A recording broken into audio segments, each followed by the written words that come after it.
Bonjour à tous.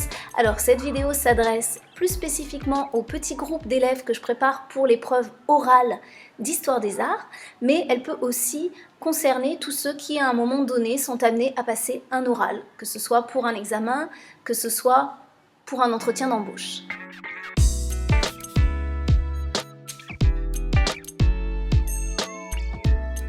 Alors pour cette vidéo, je vais m'attacher plus spécialement à ce qu'on appelle le non-verbal et le paraverbal, c'est-à-dire votre voix, votre corps, votre posture, votre manière de vous tenir, de vous présenter, d'affirmer les choses. Pourquoi? Parce que votre manière de dire va montrer ou non au jury si vous maîtrisez votre sujet, si vous savez de quoi vous parlez, si vous êtes à l'aise.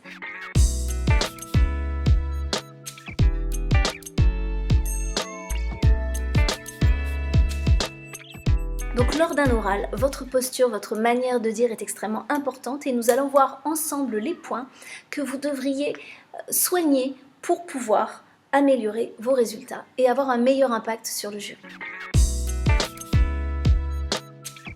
Le premier élément, c'est votre posture. Pensez à vous tenir droit face au jury. Ne croisez pas les jambes. Essayez d'avoir les mains bien apparentes. Lorsqu'on ne voit pas les mains de son interlocuteur, on a l'impression qu'il a des choses à cacher.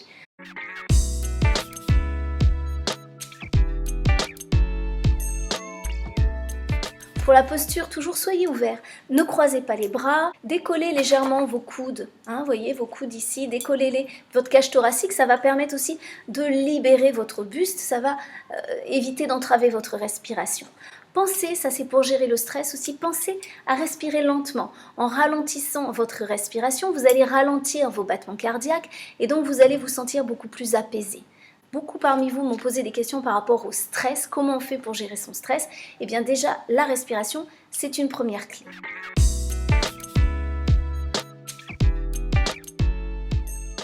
Évitez de tripoter des choses, pour les filles de vous toucher les cheveux comme ça tout le temps. Beaucoup de filles ont cette espèce de tic. Alors tout ça, c'est ce qu'on appelle des gestes de réassurance. Évitez les gestes de réassurance, évitez les tics nerveux. Évitez le stylo qui tape là sur la table. Vous pouvez très bien tenir, voyez, voilà, moi je tiens une feuille, vous pouvez tenir votre document, vous pouvez avoir un stylo aussi dans la main, mais utilisez vos mains pour parler, utilisez vos mains pour communiquer, elles vont vous aider à appuyer ce que vous êtes en train de dire. Elles donneront de la portée, de la force à vos propos.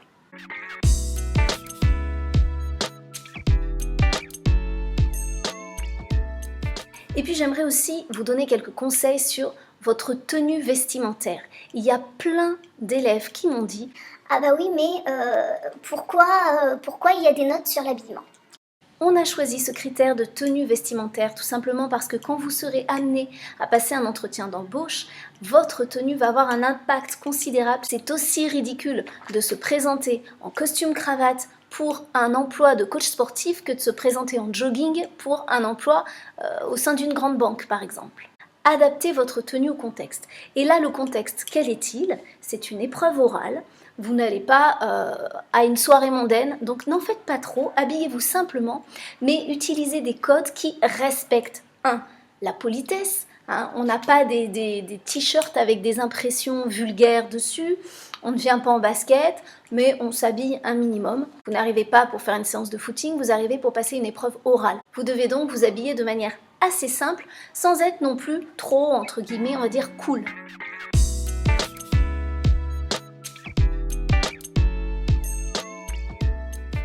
Et dans l'habillement, il y a aussi la notion d'hygiène. Attention aux odeurs de transpiration. Attention aussi aux parfums trop forts, capiteux, qui vont aller entêter le jury. Attention aussi, alors bon, vous, ça ne vous concerne pas, mais pour les plus âgés, je sais que dans certains jurys dont j'ai fait partie, des gens qui fument comme des pompiers juste avant l'épreuve. Et quand ils arrivent, ça sent le cendrier froid, c'est extrêmement désagréable. Soignez le confort de votre interlocuteur. Il y a aussi une chose dont on ne vous parlera pas forcément, mais qui rentre en compte, et c'est votre capital sympathie. Est-ce que vous avez l'air sympathique ?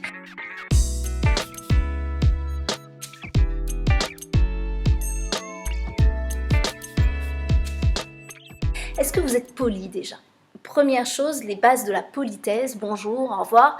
Ça peut sembler très évident de le dire, mais il y a beaucoup de candidats qui oublient sous le coup du stress ou parce qu'ils sont très concentrés sur leur contenu.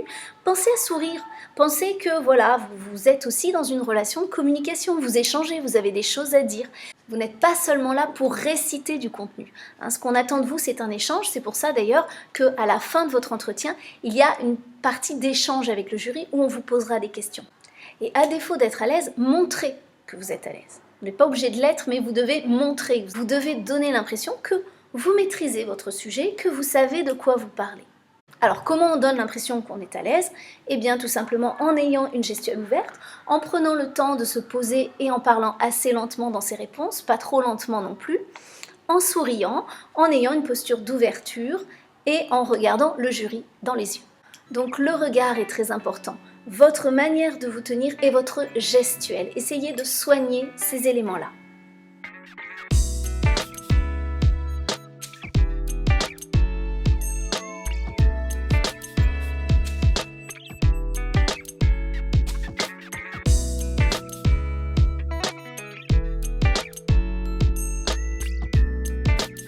Autre élément aussi, votre voix.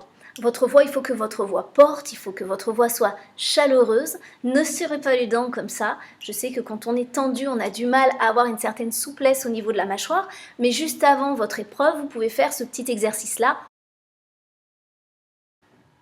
Vous n'êtes pas obligé d'émettre un son, vous pouvez le faire juste pour détendre cette partie. Bâillez aussi. Le bâillement, c'est très très bien pour détendre. Assouplissez-vous. Et essayez donc de décrocher la mâchoire légèrement quand vous parlez. Soignez votre élocution. Il faut qu'on puisse comprendre ce que vous dites. Quand on demande à des candidats de répéter parce qu'on n'a pas compris, c'est extrêmement désagréable. Facilitez l'écoute, facilitez la compréhension de ce que vous êtes en train de dire. Donc soignez votre articulation. Prenez le temps de dire les choses, prenez le temps de vous exprimer. Lorsqu'on est stressé, notre cœur bat extrêmement vite et du coup on a tendance à parler très très vite sans s'en rendre compte. Prenez votre temps, prenez le temps de respirer. Ensuite, ne parlez pas trop fort, mais ne parlez pas trop faiblement. Si vous avez un volume trop faible, vous donnerez l'impression au jury que vous n'affirmez pas ce que vous dites, que vous n'êtes pas sûr. Et oui, alors, c'était... Oui, pardon, quoi? J'ai pas entendu. Ça, c'est très très fréquent. Un volume trop faible montre que vous n'êtes pas sûr de vous. Normalement, vous avez préparé votre sujet, vous devez connaître votre sujet. Et si vous ne le connaissez pas, eh bien, il faut essayer de donner le change. Il ne faut pas arriver et montrer directement par votre attitude que vous ne savez pas de quoi vous parlez, que vous n'êtes pas sûr de vous, vous n'avez pas bien préparé. Il faut donner le change.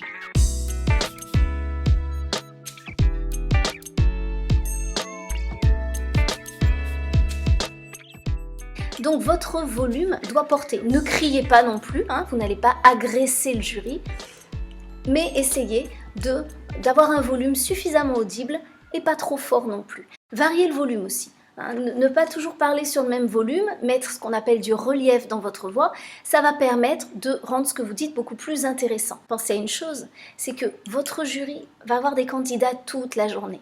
Et si vous parlez avec une voix monocorde, toujours sur le même volume, toujours avec la même hauteur, au bout d'un moment, eh bien le jury va décrocher. Donc essayez aussi de capter l'attention de votre jury en n'ayant pas une voix toujours monotone, en variant votre volume, en mettant des intonations dans ce que vous dites. Et pour ça, il faut que vous soyez un minimum convaincu par ce que vous êtes en train de raconter. Soyez concerné par ce que vous dites. L'intention, c'est quelque chose d'extrêmement important. C'est parce que vous allez mettre une intention que vous allez capter l'attention. Voilà, vous allez trouver à présent ces différents critères d'évaluation détaillés. Ça va vous permettre de savoir dans quel sens vous devez préparer et travailler pour cet oral.